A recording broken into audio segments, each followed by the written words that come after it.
Good morning, everyone, and welcome to the Acumentrics presentation. The team consists of one computer engineer, Corinne Ajemian, and two electrical engineers, George Acker and myself, Emil Jesman Sunde. Our project, or our task, was to create a battery management system, or a BMS. It can be found all around us in portable electronics.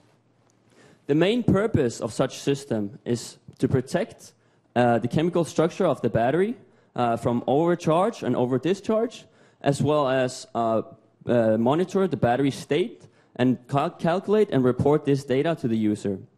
It's essentially the brain of the battery operation. So Acumentrics can not only use this system in their own products, but they also want to look into the option of retrofitting regular rechargeable batteries by adding the BMS and making it smart. So the definition of a smart battery is that it's able to monitor voltage, current, calculate estimated time remaining, or display runtime characteristics, and communicate this out to the user. So in order for our system to be viable on the market, our system has to be reliable, safe, and interactive. And these were three key features we had in mind when we designed Acumentrics' own battery management system, or as we like to call it, the AcuBMS. We started this task with a blank piece of paper and little to no knowledge about how to make a battery management system. In order to reach our anticipated best outcome, we had to reach 4 major milestones. First of this is SM-bus communication. For our system to be conform with the Smart Battery Specification 1.1, our system has to communicate through the SM-bus communication protocol. We're happy to say that our system does this. We also have been successful monitoring the battery's voltage, current, and temperature. Through this monitoring, we also have been able to display runtime characteristics. And last but not least, our analog protection. We are currently having 4 out of 4 running protection circuit simulations. And in our last step, after creating the circuit schematics, we currently have 3 out of 4 analog protection circuits on our printed circuit board. I'm going to hand it over to Corinne, who's going to take us through the key accomplishments on the software side. So I'm going to go into the key accomplishments, and I'm going to begin with the software side. So we chose to program an MSP430 microcontroller rather than a Raspberry Pi or an Arduino because of its low power features, meaning it won't draw an excess amount of power from our battery.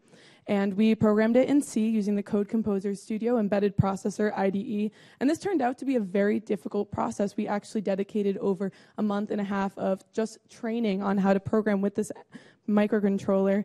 And coming out of training, our first biggest success was our analog to digital converter, where we can accurately read signals from a power source, as well as our Coulomb counting algorithm, where we can calculate state of charge and remaining capacity accurately. And our last big accomplishment is the SM-bus communication protocol, which we established through the MSP430 library. And the best part about this microcontroller is it allows us to utilize only the necessary hardware features for this project. We can order the chip itself and embed it with our final electrical circuits on our PCB. So now I'm going to go over our smart battery data specification. This is a specification that all battery management systems use, therefore we did the same. It tells you what characteristics are available to be read to the user, as well as how to communicate through our SM-bus communication protocol. I'm going to very quickly go through our MSP430 programming through our finite state machine. Starting with our timer interrupt, we are going to read our signals from our battery and store them into memory. And then we move to our next state where we convert them to temperature, current, and voltage. And we use these to calculate our predictive battery messages, where we will use different calculations such as a Coulomb counting algorithm for state of charge, remaining capacity, as well as a series of rolling averages for average current, estimated time to empty, and estimated time to full. And it will continue this process in an endless loop at a rate of 10 hertz until there is an SM-bus request from our user, where we will redirect, process our command, identify what data needs to be sent to the user, and send it out. And this is exactly how the brain of the AcuBMS works. And now I'm going to hand it over to George for our hardware aspects. So on the hardware side, Emil and I, as he just stated, we really started with not much to work with. We started out with just essentially research of a battery management system and the different circuits that will compose it. As such, we started on the simulation phase. This took a lot of time because we really had to take into account all the different states that the battery and the battery management system could be in.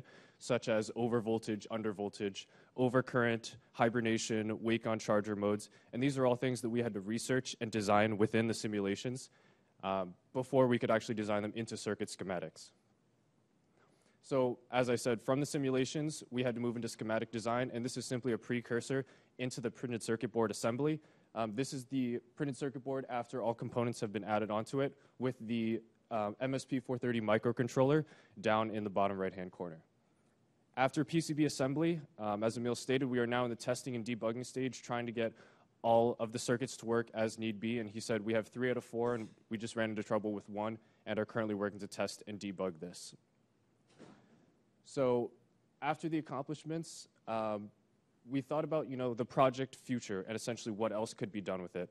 And obviously, first and foremost, as probably most of the groups know, your first board is never your best one.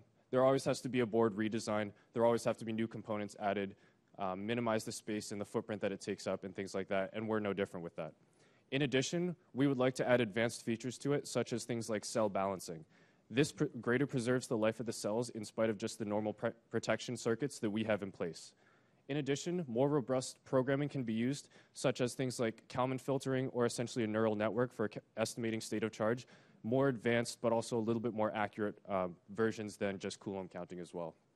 And finally, testing with Acumentrics devices. A more complete product could be integrated into Acumentrics devices, such as their rugged UPS systems, and this could essentially replace older battery management systems within the products that they offer.